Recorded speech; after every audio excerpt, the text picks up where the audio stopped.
전능하사 천지를 만드신 하나님 아버지를 내가 믿사오며 그 외아들 우리 주 예수 그리스도를 믿사오니 이는 성령으로 잉태하사 동정녀 마리아에게 낳으시고 본디오 빌라도에게 고난을 받으사 십자가에 못 박혀 죽으시고 장사한 지 사흘 만에 죽은 자 가운데서 다시 살아나시며 하늘에 오르사 전능하신 하나님 우편에 앉아 계시다가 저리로서 산자와 죽은 자를 심판하러 오시리라.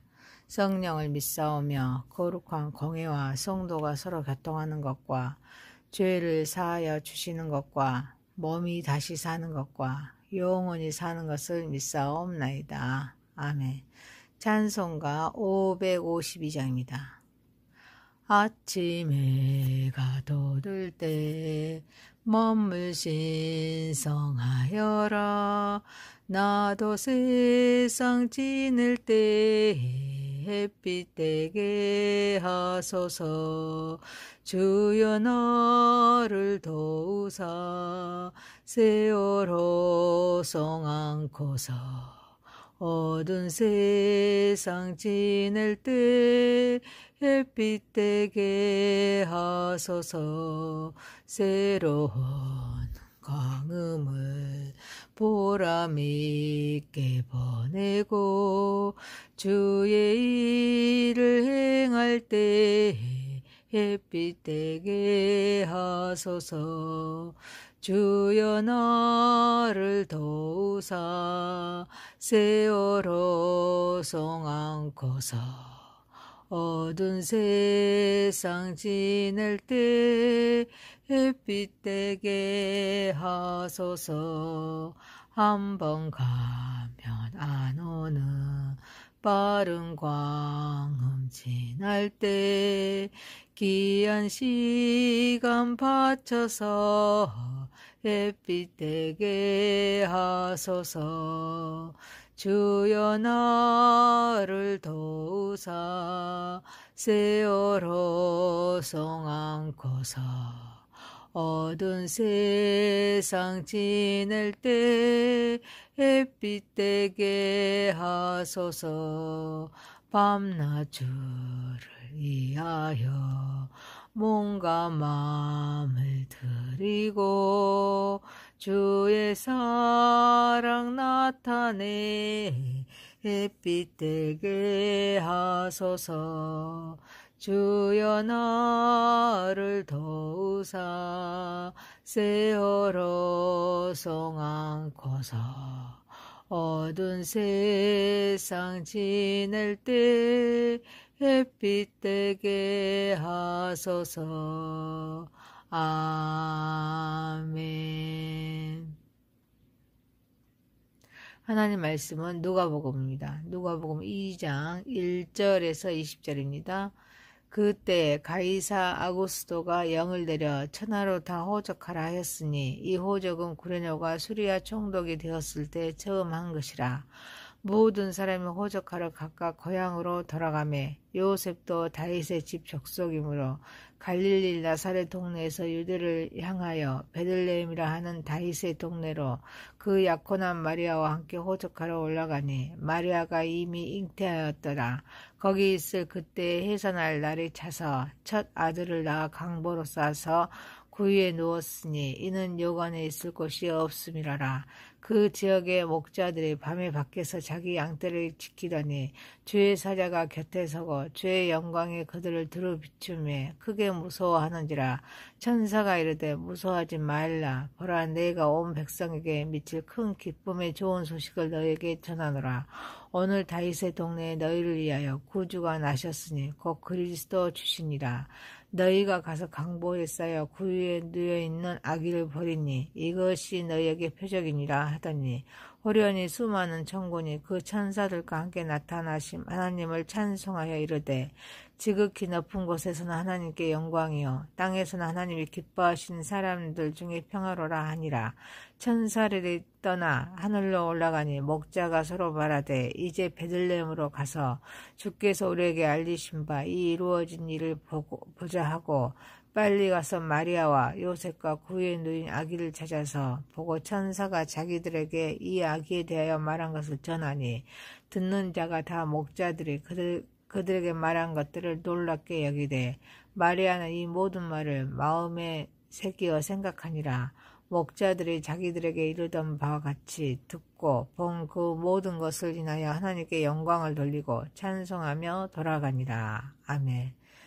전능하신 하나님 아버지, 우리의 예배를 받으시옵소서. 예수님의 이름으로 기도하옵나이다. 아멘. 누가복음 2장 1절에서 20절입니다. 구주가 나셨으니 곧 그리스도 주시니라 라는 제목으로 은혜를 받고자 하겠습니다. 누가복음은 인간으로 오신, 인자로 오신, 이게 하나님의 인간, 사람으로 오신 예수님에 대한 말씀이 기록한 장이 누가복음입니다. 누가복음은 총 24장으로 구성되어 있습니다. 그래서 누가복음의 첫 장에서 긴 구절에서 설명하는 모든 내용은 바로 오늘 본문의 사건을 향하고 있습니다. 엘리사벳의 잉태, 마리아의 잉태, 그리고 요한의 출생은 마리아가 낳은 그 예수의 탄생을 위한 사건들이었습니다. 구원을 계획하신 하나님은 이 두 여인의 임신 과정을 그 출발은 기적적으로 시작하셨지만 그렇다고 해서 순간적으로 또는 한 달 만에 아이가 어미 뱃속에서 나온 것은 아니었습니다. 모든 임산부가 잉태의 수고를 하는 기간을 두 여인도 겪었습니다. 즉 수태의 기간이 6개월 차이 난 그대로 그 간격으로 엘리사벳도 마리아도 출산했습니다. 그러나 출생 장소에서는 예기치 않은 일이 생겼습니다. 마리아 부부가 살던 갈릴리 나사렛을 떠나 유대 땅 베들레헴으로 이동해야 한 것이었습니다. 그것은 로마 제국의 역사적인 사건이었습니다. 분명 하나님의 개입에 의한 것이었습니다.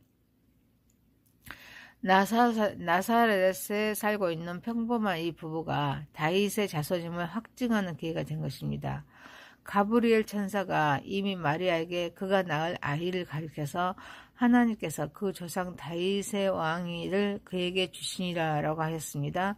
사가랴는 요한이 태어난 뒤에 성령의 충만함으로 하나님의 그 백성을 돌보사 성령하십니다. 우리를 위하여 구원의 불을 그 종 다윗의 집에 일으켜셨다라고 예언했습니다. 그 모든 사건과 말씀 하나하나가 바로 예수님의 탄생을 향하고 있었습니다. 예수님은 다윗의 자손으로 베들레헴에서 태어났습니다. 그 밤에 밖에서 자기 양떼를 지키던 목자들에게 주의 사자가 나타났습니다. 한밤중에 그들은 자신들을 두루 비추는 주의 영광을 보았습니다. 크게 무서워했습니다.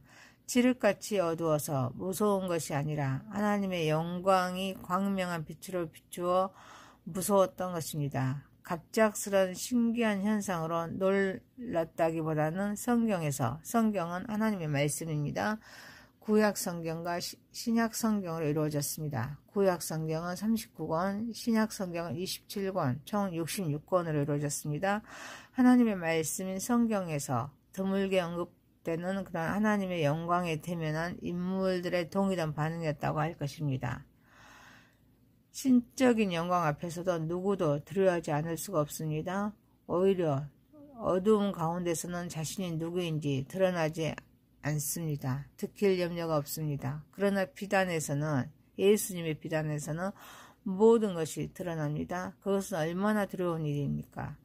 주님의 사자가 목자들에게 전한 말씀도 다윗을 강조하고 있습니다. 오늘 다윗의 동네에 너희를 위하여 구주가 나셨으니 곧 그리스도 주시니라. 이 소식이 바로 온 백성에게 미칠 큰 기쁨의 좋은 소식이었습니다. 이 큰 기쁨의 좋은 소식을 처음 들은 이가 바로 목자였습니다.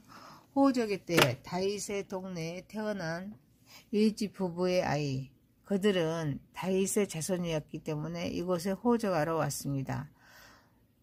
약속된 바로 그 다윗의 왕위를 가지고 다윗의 집에서 구원의 뿔을 일으킬 그가 오셨다는 것입니다.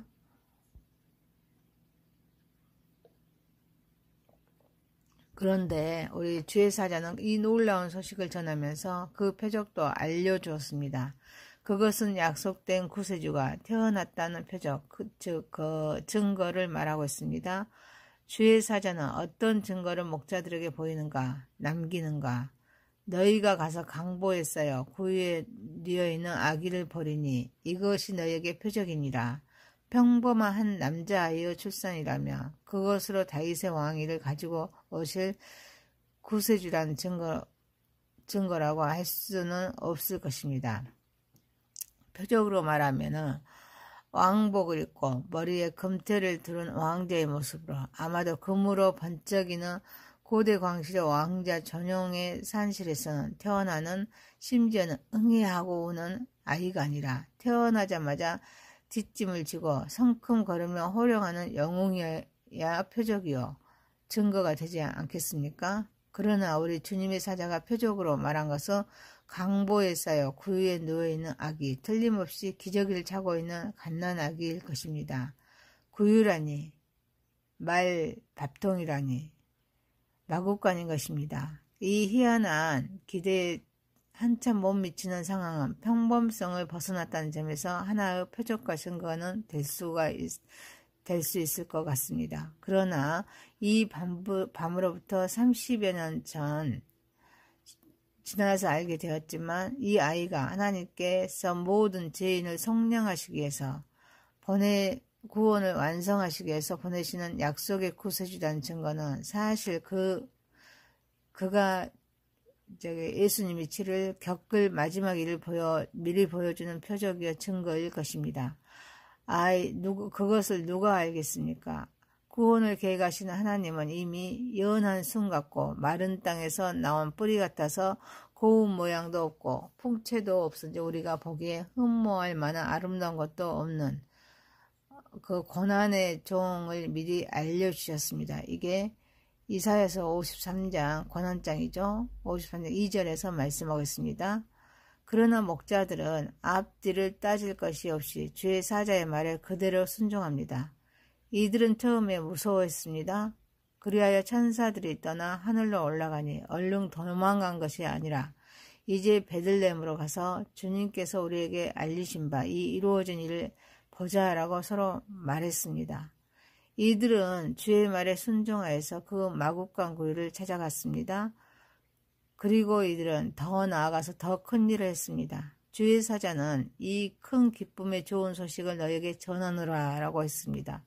이 소식을 전하니 그리로 가라는 명령이지 이 소식을 사람들에게 전하라는 명령은 아니었습니다. 그러나 목자들은 구유에 누인 아기를 찾아가 보았습니다. 정말로 그 표적을 보고 그 자리에 있는 자들에게 천사가 자기들에게 이 아기에 대하여 말한 것을 전했습니다. 그들은 잘 들었을 뿐 아니라 잘 전하는 자였습니다. 그들은 온 백성에게 미칠 큰 기쁨의 좋은 소식을 최초로 들은 자입니다. 또한 그것을 최초로 전하는 사람이 되었습니다. 참으로 순수하고 순결한 믿음이었습니다. 이러한 깨끗하고 단순한 믿음이 내게 얼마나 있어야 하는가. 목자들은 자기들에게 이르던 바와 같이 듣고 본 그 모든 것으로 인하여 하나님께 영광을 돌리고 찬송하며 돌아갔습니다. 나도 하나님께서 이르신 바와 같이 그대로 일어난 사실과 사건들을 성경을 통해 늘 생생히 보는데 나는 그것으로 끝나지 않았습니다. 그 자리에서 전하였던 이들이었습니다. 이들은 하나님께 영광을 돌리고 찬송하며 돌아가도 전하지 않았겠는가. 나는 볼 것을 다 보고도 그것으로 그치고 있지 않는가. 목자들이 그 밤에 했던 하나님께 영광을 돌리는 것과 이후에 그 중요한 일들을 다 생략하고 있지 않는가. 한번 묵상해 봅니다. 찬송가 115장 기쁘다 구주 오셨네. 이 찬송은 우리가 잘 아는 성탄절의 찬송입니다. 그 중에 1절 2절의 가사를 읽어드리도록 하겠습니다. 기쁘다 구주 오셨네. 만 백성 맞으라. 온 교회의 다 일어나 다 찬양하여라. 다 찬양하여라. 다 찬양하여라. 구세주 탄생했으니 다 찬양하여라. 이 세상의 만물들아 다 화답하여라. 다 화답하여라. 다 화답하여라. 우리에게 기쁨의 소식을 주신 예수님. 이날 예수님의 오심을 소리 높여 찬양하길 원합니다. 주님의 오심을 찬양하고 그 찬양의 고백이 우리의 삶 가운데 흘러 들어가는 은혜의 날이 되기를 주님의 이름으로 축복합니다. 누가복음 2장 1절에서 20절 말씀했습니다. 구주가 나셨으니 곧 그리스도 주시니라 라는 제목이었습니다. 기도합니다. 전능하신 하나님 아버지, 하늘의 높은 보좌를 버리시고 낮은 땅 가운데 섬기러 오시는 우리 예수님, 이날 우리 예수님의 오심을 찬양하고 싶습니다. 이날 이 한날만큼은 나의 불평과 야망을 내려놓고 예수님의 오심을 천군의 성가대와 함께 소리 높여 찬양하는 찬양의 예배를 드리기를 원합니다. 또한 우리의 평생 가운데 이 찬양이 끊어지지 않는 은혜를 더하여 주옵소서. 예수님의 이름으로 기도하옵나이다. 아멘. 하늘에 계신 우리 아버지여, 이름이 거룩히 여김을 받으시오며 나라의 임하옵시며 뜻이 하늘에서 이룬 것 같이 땅에서도 이루어지이다. 오늘날 우리에게 일용할 양식을 주옵시고 우리가 우리에게 죄 지은 자를 사하여 준 것 같이 우리의 죄를 사하여 주옵시고 우리를 시험에 들게 하지 마옵시고 다만 악에서 구하옵소서. 대개 나라와 권세와 영광이 아버지께 영원히 있사옵나이다. 아멘. 전능하사 천지를 만드신 하나님 아버지를 내가 믿사오며 그 외아들 우리 주 예수 그리스도를 믿사오니 이는 성령으로 잉태하사 동정녀 마리아에게 낳으시고 본디오 빌라도에게 고난을 받으사 십자가에 못 박혀 죽으시고 장사한 지 사흘 만에 죽은 자 가운데서 다시 살아나시며 하늘에 오르사 전능하신 하나님 우편에 앉아 계시다가 저리로서 산자와 죽은 자를 심판하러 오시리라. 성령을 믿사오며 거룩한 공회와 성도가 서로 교통하는 것과 죄를 사하여 주시는 것과 몸이 다시 사는 것과 영원히 사는 것을 믿사옵나이다. 아멘. 찬송가 552장입니다. 아침 해가 돋을 때 먼물 신성하여라. 나도 세상 지낼 때 햇빛 되게 하소서. 주여 나를 도우사 세월호 송 안고서 어두운 세상 지낼 때 햇빛 되게 하소서.